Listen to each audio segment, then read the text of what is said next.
Okay, so welcome to this session. I'm Lindsay Warwick and I'm one of the authors of Formula, which is Pearson's new exam preparation course for Cambridge exams, so B1, B2 and C1 exams. And the focus of this session is on flexibility when we're using exam preparation materials, although actually the principles I'm talking about today are relevant not just for exam preparation materials, but actually any materials, whether you're on a general English course or teaching business English. The principles apply, the techniques that we're going to look at apply as well. So hopefully it'll be relevant for you and you'll go away with at least one or two ideas from the session. It is going to be interactive, so please feel free to participate in the chat box.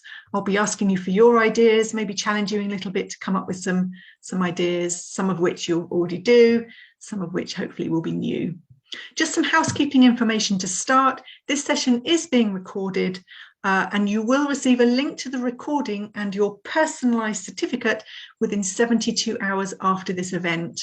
And this email will also include access to a Formula sample pack. So if you're interested in, because obviously I'm going to be using examples from Formula today, and if you feel like it's something you might want to look more at, then please do have a look at that sample pack. But as I say, it's not explicitly about this particular book. It's about principles of adaptation and being flexible in general.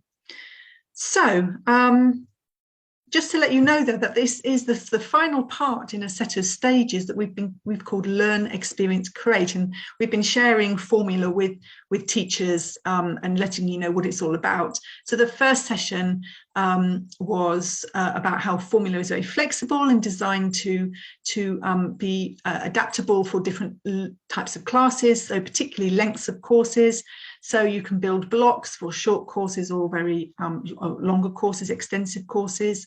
And we also had some demonstration lessons, which was experience, where myself and Billy at Jago, we taught some lessons from Formula to teachers just to demonstrate what it's all about. And if you didn't attend those, then you will get links to them in your email, so you will be able to go back and have a look if you're interested.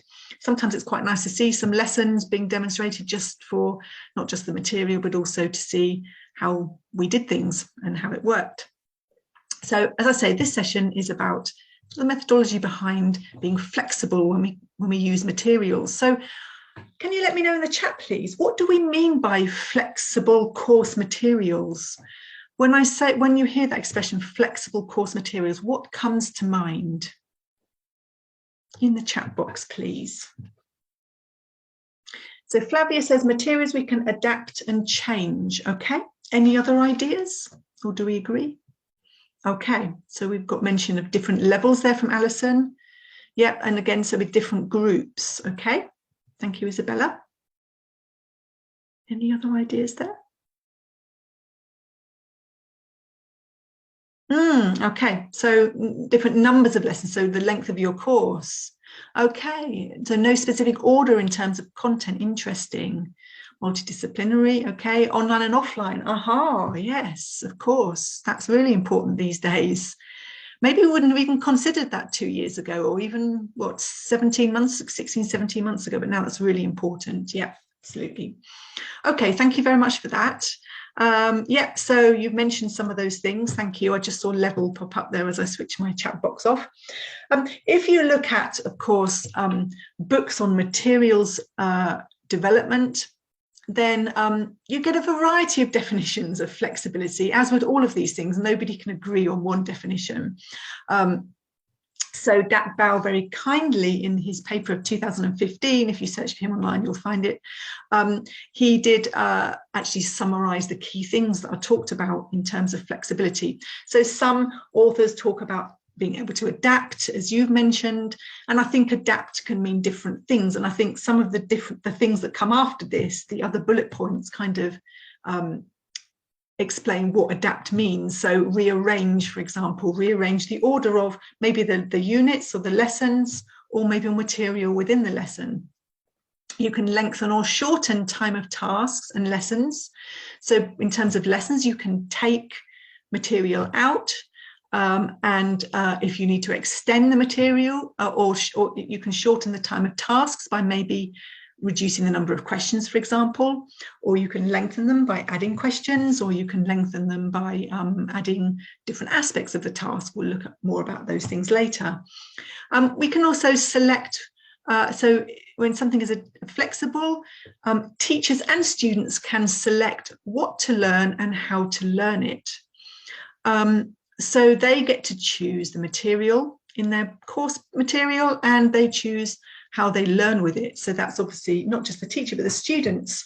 So for example, it might say in the course book, work in groups or work with a partner, but actually the teacher and learners might decide they want to work on their own. Sometimes I think we do quite a lot of pair work in communicative language teaching, and sometimes I wonder in my classroom whether it's too much actually, whether some learners would prefer to work individually on more tasks. So, you know, maybe we can give learners the option to choose.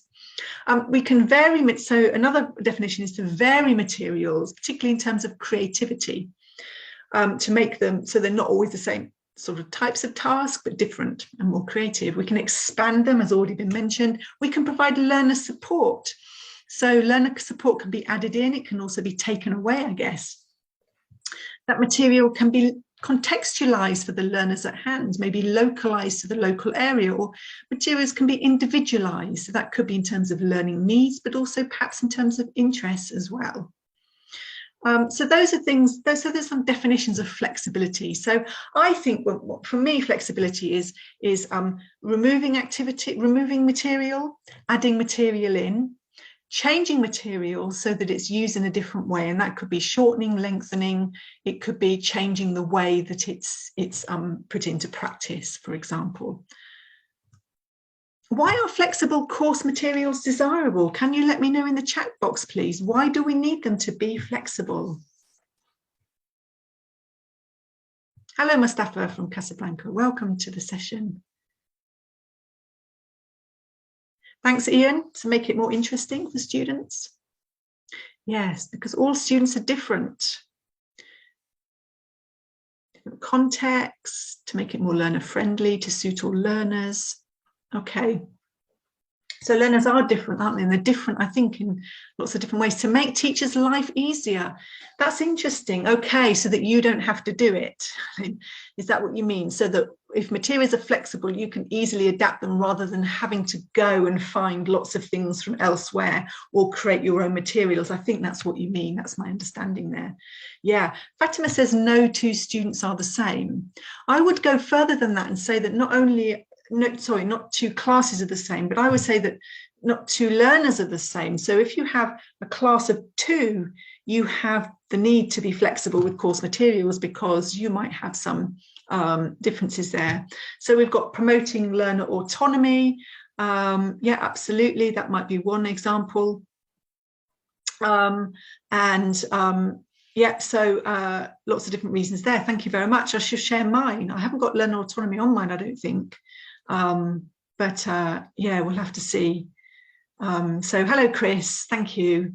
I know you like learner autonomy, so we've met before, and I know that is a real interest of yours and something that you're very strong at and suggesting ideas for.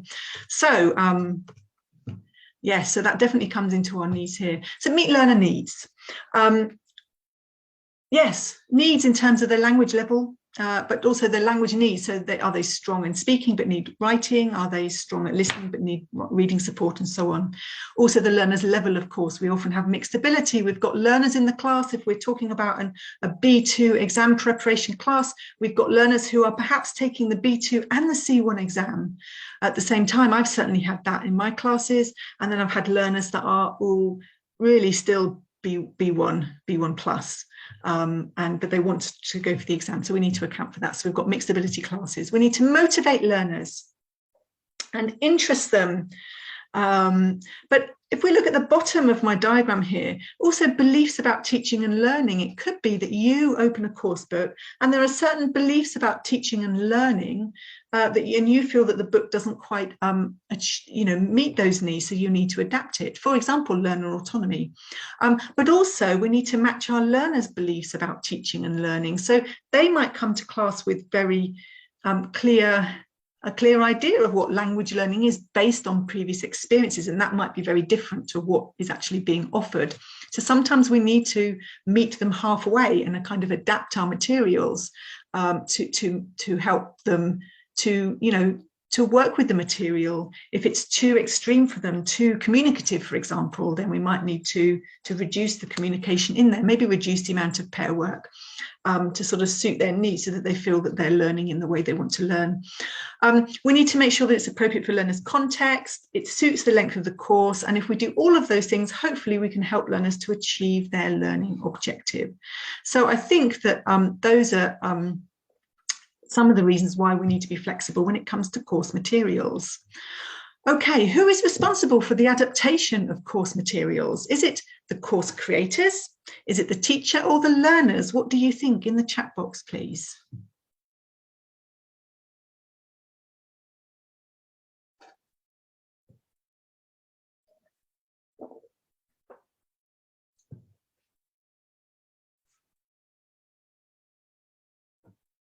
So we've got teachers and learners. We've got lots of teachers and learners, the teacher. Okay. Learners themselves, Svetlana. Okay, nobody's said the course creators, so yeah, okay. Yeah, course creators provide the options. Yeah, I think it is kind of all three to a degree, isn't it? I would say that it's the responsibility of course creators to create materials that are sufficiently adaptable to allow teachers and learners to select and adapt the material to suit their needs. So yeah, so I don't think it's just the teacher. I think we need to help learners to select and adapt it as well. And we're going to talk a bit about how we can maybe help that to happen in a moment. So let's think about then, we're going to think about two things. So we're going to think fairly briefly about selecting course materials when we actually come to maybe even choosing the materials that we want to choose and then deciding what of those materials we're going to use in our course, I think is really important. And then we're going to focus on a particular lesson and think about how we might need to be flexible with that lesson to account for the different learners in our class. So obviously, as you said, two classes are different, they're never the same, and learners within the class are different too. So let's think about selecting course materials. For me, one of the most important things, and it hasn't always been this way, it's only been the last really few years, maybe 6-7 years, that learning objectives have been so important to me, I think. I think course objectives are vital too. Now, it's easy to think that the course objectives are that we're going to get our students through the exam, and that is obviously the way. But we have different lengths of course, and we have different learner needs to take into account.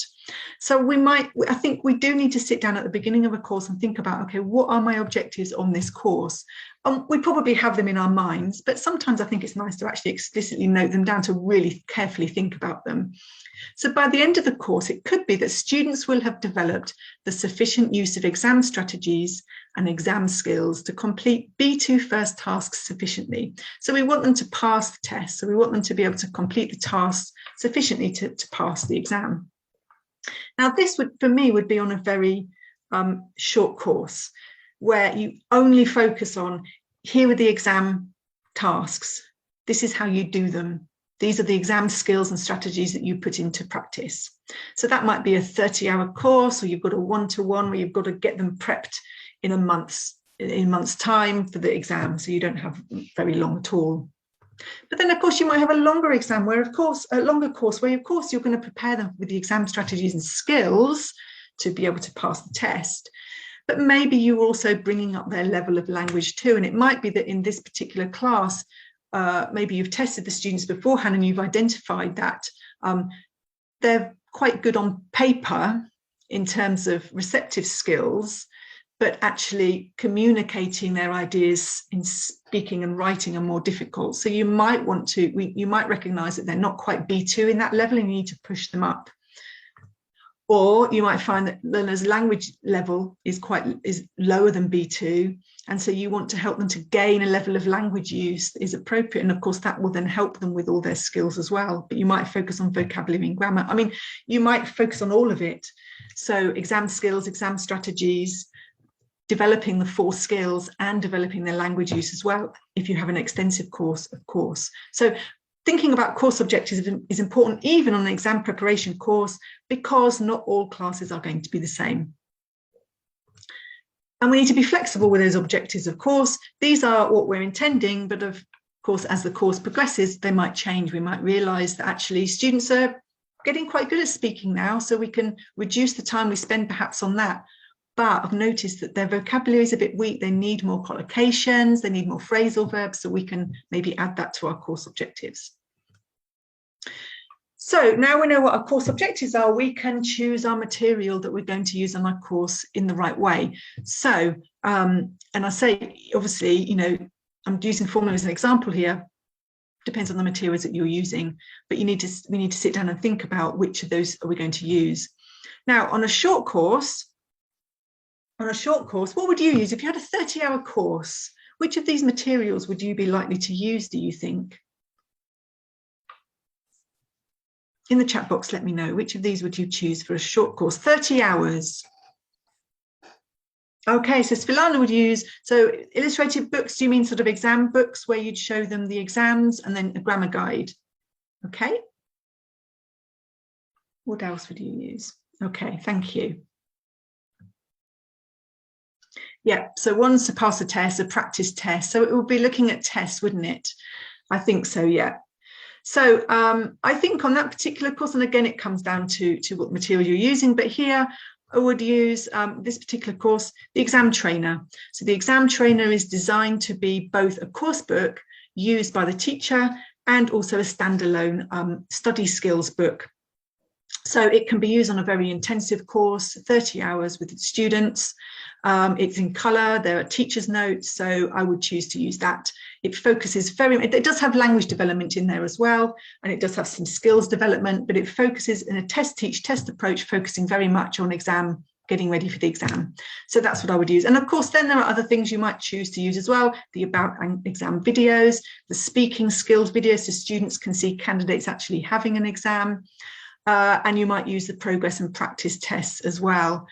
But if you've got a longer course and your objective is, for example, speaking and writing skills, and students really need to focus on those, and you have a longer course to do that, then of course you're going to probably use a course book, and you might use the exam file book at the back, which also has additional material to extend those lessons in the course book. And then you might use the exam trainer as a workbook. And then you're going to use the teacher's book, which has photocopiable activities in it, and of course additional tasks that you might use as well. And then you've got you've got the about exam videos, you've got the speaking videos, and you've got a writing file with additional tips and so on. So, you know, it's about looking at all the material that your course offers and selecting the material that I think you're going to consistently integrate into your course, and think about when you're going to integrate it and how you're going to use it. And I think sitting down and thinking about that at the beginning of the course is really useful, and I'm sure you do it anyway. I must admit, I'm probably speaking from my own perspective, where sometimes, you know, I have in the past literally just picked up the course book and sort of run with that.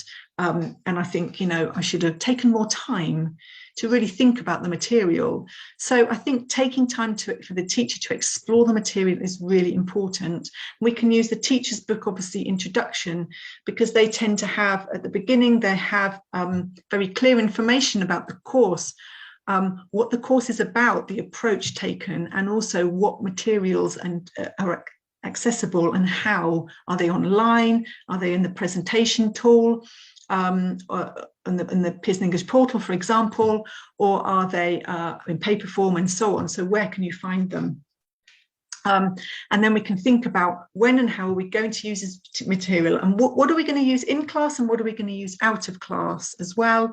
And also, how are we going to show this material to students in the class so that they know how to access this material, and how are we going to refer to it so that we're consistently referring to the same thing, so that we train those learners to be able to use that material themselves on their own without us there to help them out of class. And I think that's useful. Now, what do you do with your students? How do you help your students to recognize what material they have available to them and how they can use that material, and how do you encourage them to use and select material themselves outside of the classroom. Can you share your experiences in the chat box? It'd be really nice to hear. I'm sure you've got some nice ideas of things that you do, and I'm sure you've found as well that it's been perhaps even more important online because we're not physically there, and so we have to kind of, and learners haven't necessarily been used to working online and using online materials. So Paul's saying gives an introduction to the book in the first lesson. Yeah, I think that's really important. Isabella, do you show them how to use them during one class, or do you spread it out? How do you do that? So Alison's saying using their interests as a base for activities. Okay. Okay, thank you, Angela. Yeah, that's a useful site. Okay, first lesson, yeah. And we can do that thing, can't we, where you create, so Camilla's saying sharing links, that's how you share it, yeah. We can create a nice little treasure hunt or little quiz, which is quite nice with the course book. So getting them to explore what's in their course book and what they can find. And that's quite a nice way of getting us to actually think about it as well. Quick quiz, on what page can you find this? What's on this page? And so on. So that can be a nice little competitive task. So we can encourage students to obviously explore the material. I think we can show it to them. I probably wouldn't show all the material if there's a lot of material there to access. So if you've got the course book, and then you've got an ebook, and then you've got the digital tools as well. So you've got, for example, maybe the e-trainer, or you've got an app. Then I probably wouldn't show them all in one lesson, but do it step by step and spread them out. So maybe the app would come in a later lesson, for example. We also need to help students to understand how those materials can help them. So by asking them questions and getting them thinking themselves about how they can use it, and not just in that first lesson, but also later on as we're going through the lessons. So for example, at the end of a lesson, when we're reflecting on how did the lesson go today, we can get students thinking about, what was easy, what was difficult, what do you need next? And then we can get them thinking, well, what do you have available to use if that is going to help you? And learners can use the things that are going to help them specifically, which won't all be the same thing. I think if we're going to use something like an app, I think it's really useful to get students to use it in class first. So if this is out of class use, get them to do it in class first, of course, do an activity with it, and then we can set that for homework for out of class use, and they know where to go and how to do it.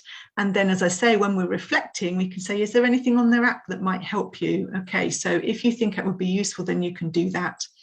But I do think that, so we can help students to select what's relevant to them.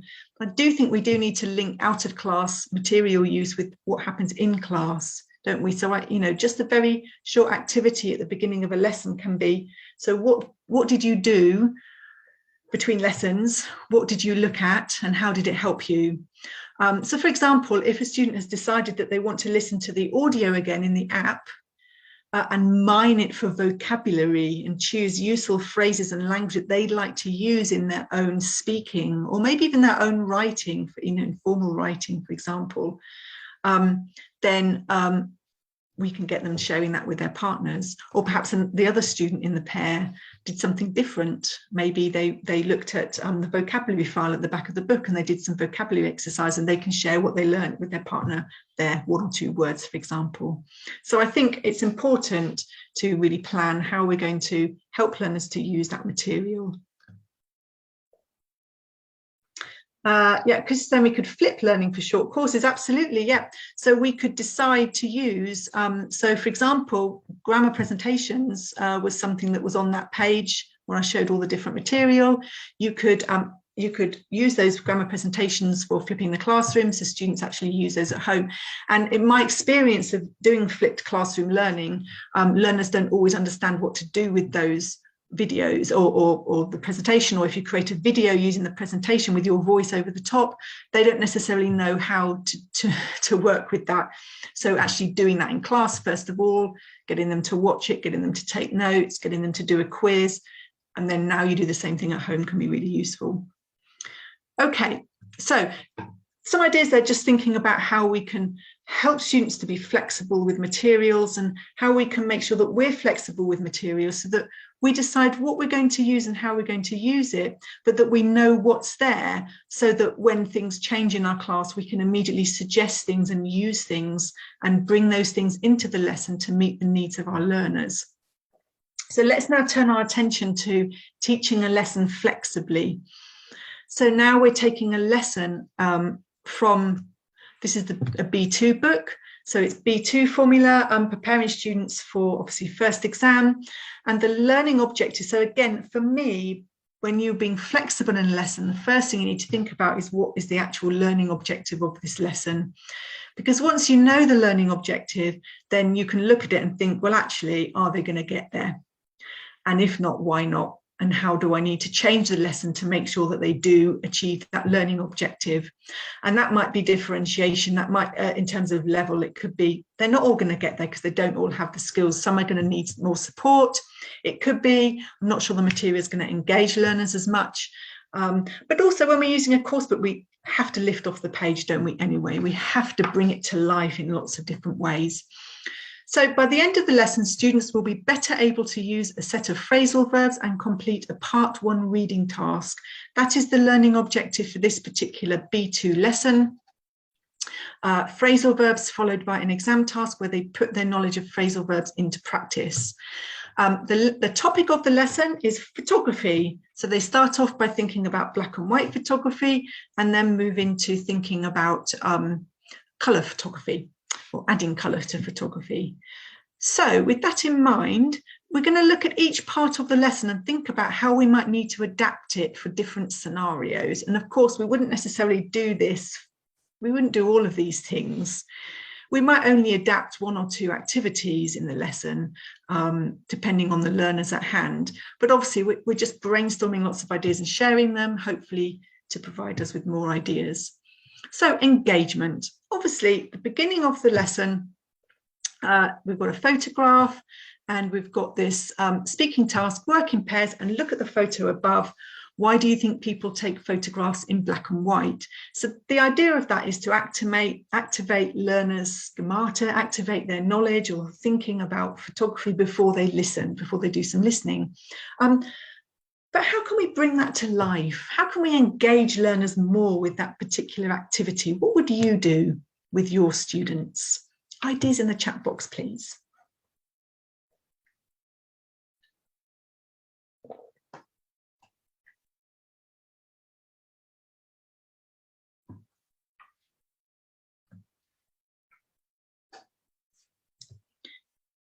Yeah, personalize it by asking them if they take black and white photos. Why not?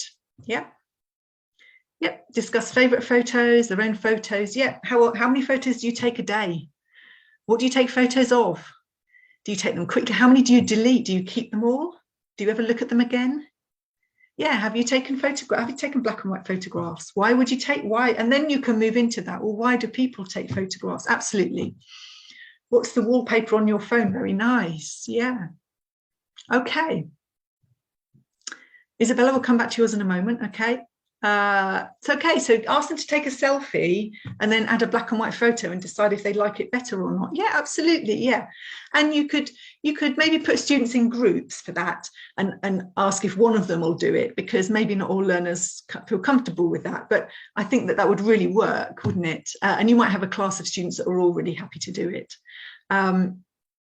Okay, that's a nice idea. Yeah, colour pictures and black and white pictures, guess when they were taken. Well, we're sort of coming on to that a little bit later. Stories behind the photos. Yeah, okay, because black and white photos seem quite old, don't they? Probably to some younger learners, for sure. Okay, so Isabella mentioned, yeah, thinking about the story behind this particular photograph, and that's what we're going to do. So we can, of course, ask students some questions about this photo, but I'd like to go a bit more, well, I'd like to actually put you in this picture. So I want you to imagine that this is you in this picture. You are this person. I'm going to ask you some questions. Please don't write in the chat box. Please don't speak out loud. Well, you can. You can speak out loud, that's fine. But you don't need to say anything in the chat box. You can just answer the questions in your mind. So my first question is, this is you in the picture. Who are you?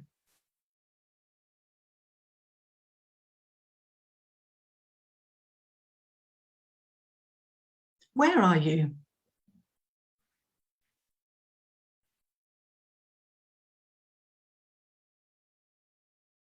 What are you doing there?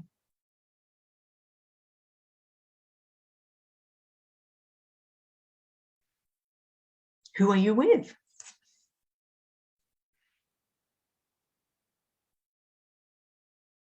How are you feeling?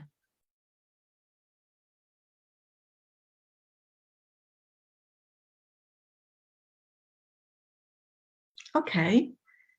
Can you briefly share your experiences in the chat box, please? Who are you? Where are you? Just one or two ideas. A rock star, Ian. And how do you feel about being a rock star? Okay, yeah.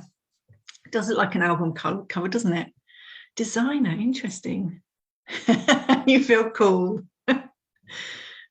Oh, well, that's in stark contrast to an album. So Prisoner in Prison, Marta, how do you feel about that? And who are you with?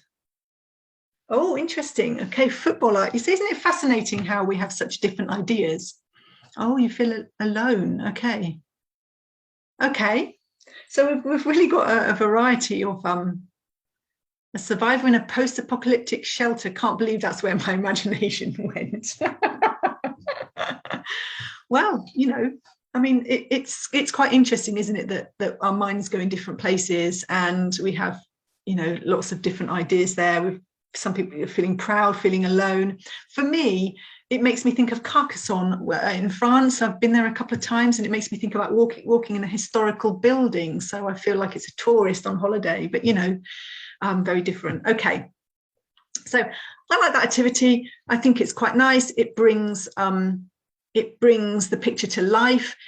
Of course, we could ask students, who is he? Where is he?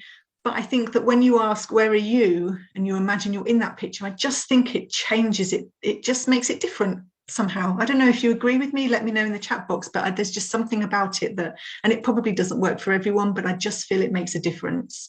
And we sort of have, and it gives us an experience. We're somewhere new for a few seconds, which is quite nice, especially if we're in lockdown.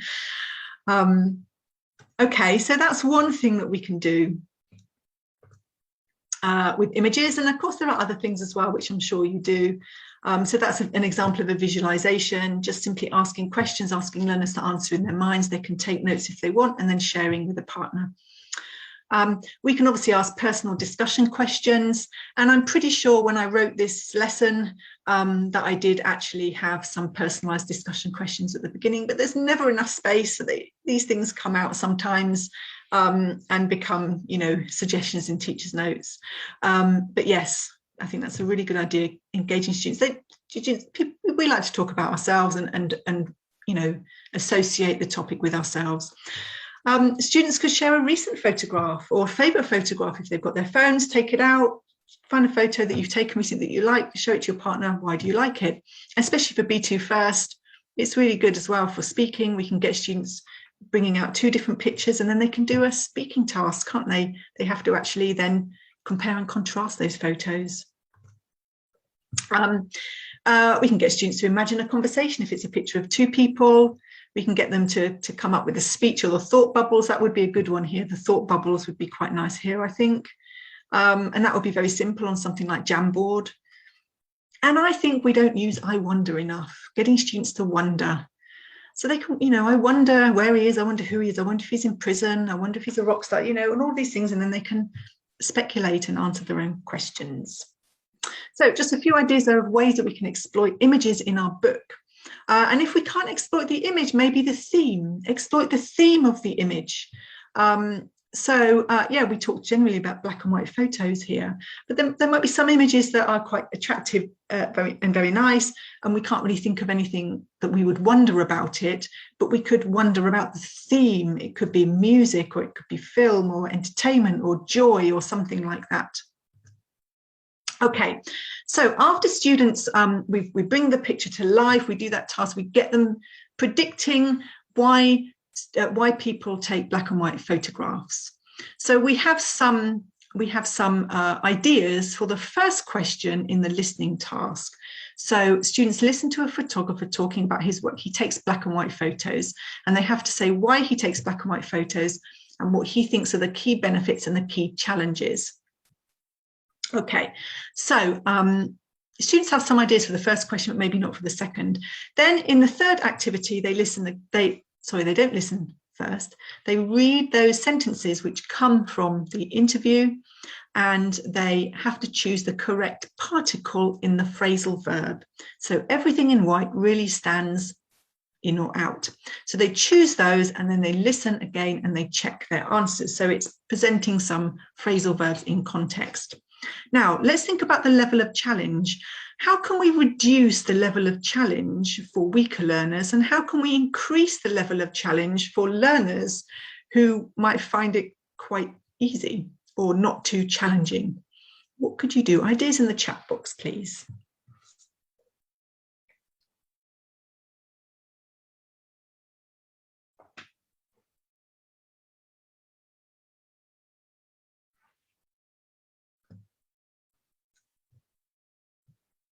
Okay, so matching the phrasal verbs with definitions. Okay, I'll explain them. Yeah. Okay. Thank you. Any other ideas?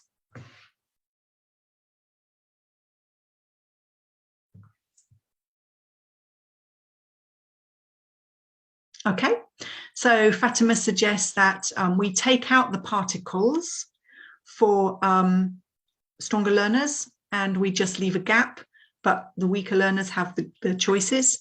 And I think that's really nice, because we can, if we've got the presentation tool, which is the e-version of the book for teachers, we can quite more easily copy and paste these questions into a Word document.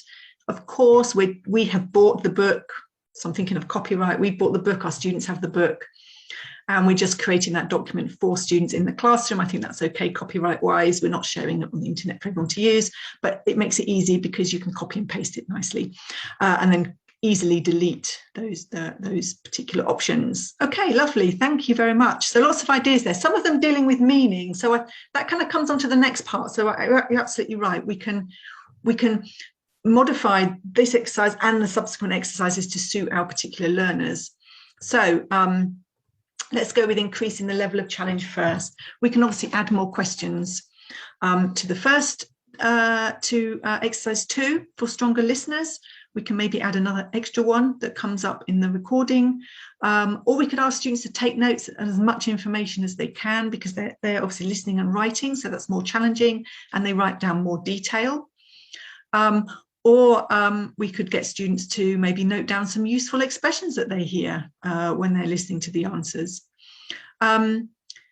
We can take out the options, as we mentioned, so they don't have to choose in or out. They have to write the one from their memory. What do they think they know? And let's face it, phrasal verbs are quite challenging even for stronger learners, aren't they?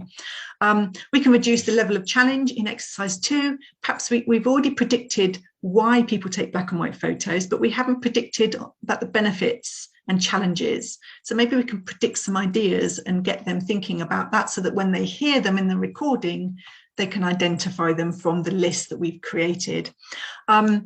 We can also play, now this is a simple thing. So we can give options for exercise 2. So we can give options, we can give, a series of options for the reasons and also the benefits and challenges they choose from, so they don't predict, we give them. And we can also, and this is a small difference, we can play the recording before they choose the particles.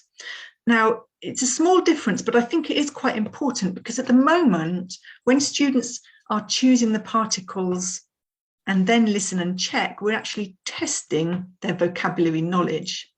Maybe they don't know those phrasal verbs at all. And so they really are just guessing, and because they're just guessing, maybe they feel a bit demotivated. But if we actually turn it into just a listening task, and we say, right now, I want you to listen for which particles you hear, and then we're going to think about the meaning, I think that can be really helpful, because then it's a listening task, which is challenging in itself because they're listening for quite short words, but they listen and hear the phrases in context before they then have to think about the meaning. I think it's less of a test of their vocabulary. So that's ways that we can change our material for different levels. Now, what about dyslexic learners? What might you do to help dyslexic learners with the following activities? So we can look at exercise 2 and 3 too, but if we come on to exercise 4, now students are matching the phrasal verbs in bold in exercise 3 with the definitions A to H. So dyslexic learners might have a difficulty with that matching task. There's quite a lot of text there and they're looking at different places.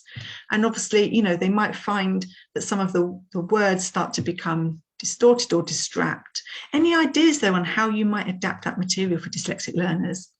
So make it true or false. Okay. Use a short video, so to explain the language, maybe. Make the table grid visible for options. Okay, yeah. So use images. Okay, maybe not so long sentences. Okay, yeah. Okay, I think, so I mean, I'm not a dyslexia expert at all, but obviously there's been quite a lot of discussion about them over the last few years. And we do have dyslexia support in the teacher's notes in formula. And it is something that I've read up on and so on. So these are tips that I've picked up. So the font should be okay. So the font use should hopefully be okay, but you're absolutely right. Yep. So colors, we can change colors. That would be really nice. We could read the options to them. They're really good ideas. Thank you very much. So just some suggestions from me. The first thing, and this has already been mentioned, is that we can explicitly explain the meaning of the vocabulary and not expect learners to actually do the matching task. They could do the matching task afterwards, maybe, as a consolidation, but learners, dyslexic learners may benefit from more explicit explanations of language than working it out, because obviously they're having to read at the same time, and so it takes that away. We can also provide, so one of the problems with exercise 3 and 4 is that the lines, so in exercise 3, the lines go over 2 lines, the sentences go over 2 lines sometimes. So we can actually provide that on a sheet where each line is on just 1 line and they're separated by a nice gap. Okay, doesn't have to be a huge gap, but maybe a little bit more that's in the course book. And exercise 4, you've got 2 columns and it makes it look like it's all on 1 sentence, and it's not, and that can be confusing. So we can provide A to H in a list, nicely spaced out. And yes, whoever mentioned the font, making sure that the font is very clear for learners to use. So that's using a sans serif font, isn't it, like Arial? Somebody mentioned this, we can read the sentences aloud and students select the phrasal verb meaning from a list, so they're not having to read those long sentences, they hear them. That might be useful for dyslexic learners. Or we can ask students to cover the sentences they're not working on. So I think I keep meaning to create, so if you have like 2 L-shaped pieces of card, you can obviously create a box and you can make it smaller by moving them together, if that makes sense. So learners can just have sentence 1 visible and just have the phrasal verb definitions visible, and they're not then distracted by sentences 2 to 8. So that's ways that we might adapt that. And also I would say explicitly explaining the meaning of the vocabulary will help lower level learners and weaker learners in terms of vocabulary as well, as you mentioned, so you might want to do that. Okay, so the next task, I'm going to just move forward a bit. The next task is students now take 4 of those, at least 4. So it is differentiated. We can obviously give a time limit for this activity. So they take at least 4 of those phrasal verbs and write true sentences about themselves using those phrasal verbs.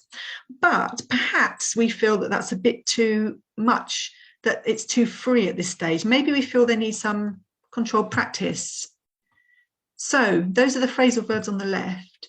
What controlled practice might you add in to help students to really think about the meaning and think about how it's used in a sentence before they create their own freer sentences? Any ideas? Oh, Isabella said when you teach online, you can share part of your screen. Yes, so you can just, You can highlight, yeah. And if you do use the Pearson presentation tool, you can actually use the hide option and you can invert it so it just highlights one part of a text. So that can be useful. You can just change one thing in a sentence. Yes, Galina, so you can provide some sentences for students and they change one thing to personalize it. Okay, ask them personalized questions using those phrasal verbs. Yeah, absolutely. And maybe we can give some questions and we can gap the verb or give them two options to choose from. Then they're doing something, aren't they? But then they're asking those questions for more sort of a follow-up task. That would be really nice. So we could gap sentences, for example. Okay, I'll share with you my ideas because I'm just looking at the time and of course it's ticking away too fast as normal. So I think that we can actually do a little bit more with the material we've got in the book. So why not take that exercise that they've done with the listening and mix it up and look at it again. So we can take out the phrasal verbs. So rather than have sentence 1, everything in white, maybe we mix it up. So we have sentence 7 first, sentence 3 next, sentence 5, and so on. So that'll stop students from remembering. We ask them to close their books. We take out the phrasal verbs and they try to remember in pairs very quickly what are the missing phrasal verbs, to see if they can remember the verbs, to remember what words go together and to think about the meaning. We could make that easier by giving them in a box so that students at least have to choose them, they have a choice in the box. But, rather than us writing gap-fill sentences, using the ones in the book, but replacing them. Maybe we can add a nice visual activity. We can get students to draw a photo of a phrasal verb and then students have to guess what it is. So they could do it in pairs. They could choose, 3 or 4 of those that they feel that they want to remember themselves, again, giving them choice, allowing them to choose their own path through the book. So which of those verbs do you think will help you? They draw pictures in pairs, agree what it is very quickly, a very quick sketch, then they work with another pair, they share them, and they have to guess what they represent. And that, of course, helps them to visualize and remember those phrasal verbs as well. So just a bit of, maybe we need to add something in there to help students. Then we get the activity where students have to write 4 sentences that are true for themselves using phrasal verbs from exercise 3. Students then work in pairs and they tell each other their sentences and they have to ask for more information and they add more information as the examples there show. How could we provide support there? What support would you add in? So please let me know in the chat box, what would you do to support students with that particular task?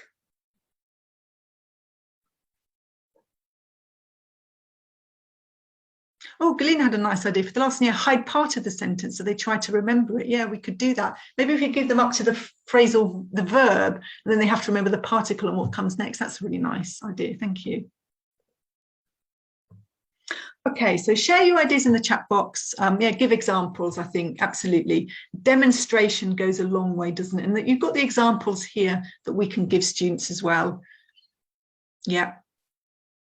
Yeah, so give students preparation time, absolutely. Monitor, and of course online it's difficult to monitor their writing when they're writing things, but we can get them to share them on a Google Doc, for example, or they can share them to us in the private chat so that we can give some feedback, maybe individually. Obviously, if you've got a larger class, it's more difficult, but we can spot some errors and we can, maybe remind students about particles coming together or not, or, don't forget to do this, don't forget to include an object and so on. Okay, my idea is, I think that we can actually give prompts. So for example, if we look at the example here, the effort I put in at work is finally paying off. So we can actually say, the effort I put in or put into ... is finally paying off. And students create their own sentences from that. Or for example, the one I've got there, I once got away with ... and it has to be an ing verb. So students create their own sentences and make them personal. Or we can give them a set of sentences. Oh, sorry. we can give them a set of sentences and they have to say if the sentences are true or false for them. So maybe we could give them sentences about ourselves. That's quite nice as well, just to help with that. So I think prompts are always really useful, aren't they, for speaking tasks, or using the true false sentences. That could be really good too. Maybe we want to add in a bit of creativity here. So maybe we don't want to do that task. Maybe we want to do something different, or we want to add to it because we've got a longer lesson. We could actually change the task so it's more of a guessing activity.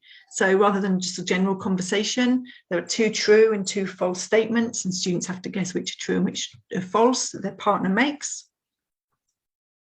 We could get students doing a role play. So now they've got some information about from this photographer. Maybe they could do a role play photographer and trainee just to see if they can remember the advice. We can have the stronger student maybe as the photographer and the trainee creating questions to ask. But I think perhaps for this particular lesson, I think probably more interesting would be creating a story. And if you've got students who are preparing, doing the for schools version of the exam, where they can write a story, it's one of the options, then they can create a story. The day I took a surprising photo, and they can try and include phrasal verbs into that story. So it could be a paired activity. It doesn't have to be written. It could be an oral practice in class. They come up with some ideas. They try and use as many of the phrasal verbs as possible. And then they work with another pair, or they split and they work with another student and tell their stories. And they identify the phrasal verbs that are used, and if they've been used correctly, then they can write the story for homework as well. Okay, we've now come on to the exam task. So students have been engaged in the topic of photography. They've listened to a recording about taking black and white photos. They've been presented with some phrasal verbs, which they've now practiced. And now they're going to complete an exam task where some of those phrasal verbs are tested, along with phrases that have appeared previously in the book for recycling, because obviously you wouldn't have an exam task with only phrasal verbs tested. But you know, if you say to students, right now we're going to do an exam task, it's not the most exciting sounding activity. So how can we bring this to life? Well, I think that we can obviously utilise photographs again where possible, and we might need to find our own. And this particular lesson is very good on photographs because that's the topic. But I think we can also use the text. So let's try and do a couple of activities very quickly because we don't have very long. Right. So for motivation, then take a look at that photo. You're not him this time. You're just taking a look at him. Tell me something about him. Where's he from? How old is this person? What does he do for a living? What do you think?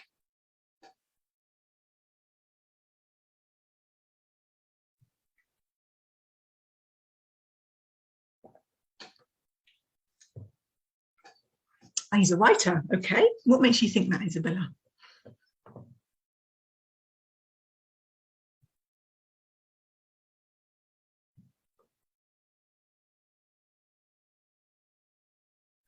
He's an artist. Oh, he's snooty. He does look like he's looking down at his nose at someone, doesn't he? Yeah, okay. Okay, thinking about his new story. Right, interesting. Okay. Thank you very much. It's a gymnast. Character in a book. Interesting. Okay, I'm going to move swiftly on just because of time, but keep them coming. A yuppie in New York, a school leaver wants to take a go. Okay, yeah, lots of interesting ideas. Now, if I show you the photo in black and white, does it change your mind in any way? Or do you still think the same thing?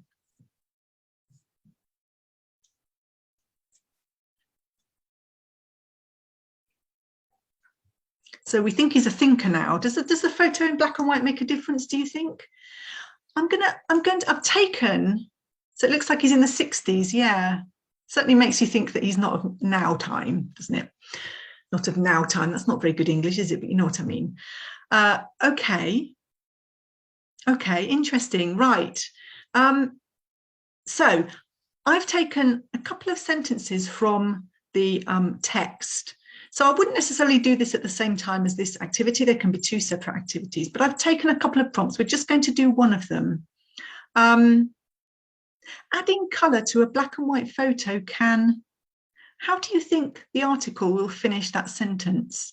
Adding colour to a black and white photo can what? Can be challenging. Yes, I'm sure it is very much so. I've read from colorists that do it. I think it can take them weeks and months. Can change. Okay.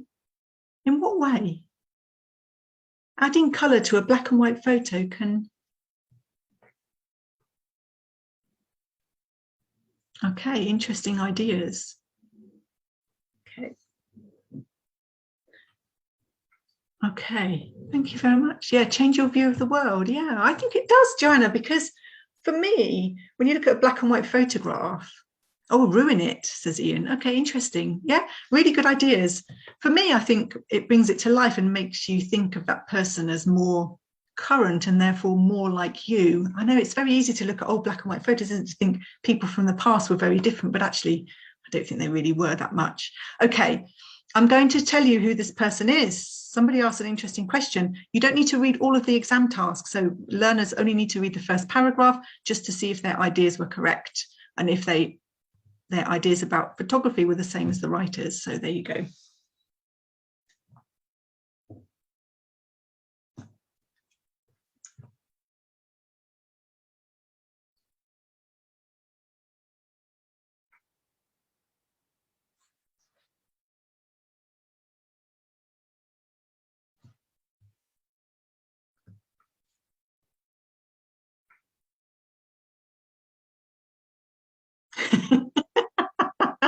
You've answered your own question, Lucille.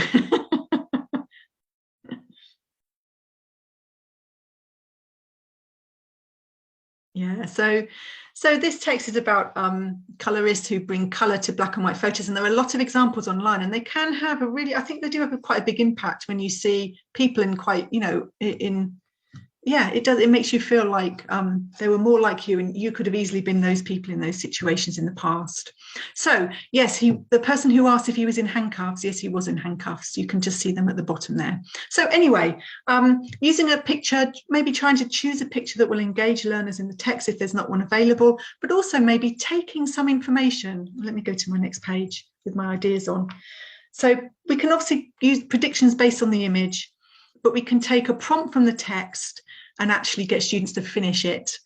So taking the main idea from the text and getting students to finish the sentence, I think, can be useful. Maybe we can take a fact from the text or turn it into a lie, and students have to say if it's true or false and then read to check their ideas. Anything that gets them to read for gist with a purpose, I think, is useful. We could, of course, give the title with the word missing and students read to see if they're correct about that as well. A bit more difficult if they've got the books, but we can ask them to close them and bring it up on the board at them looking.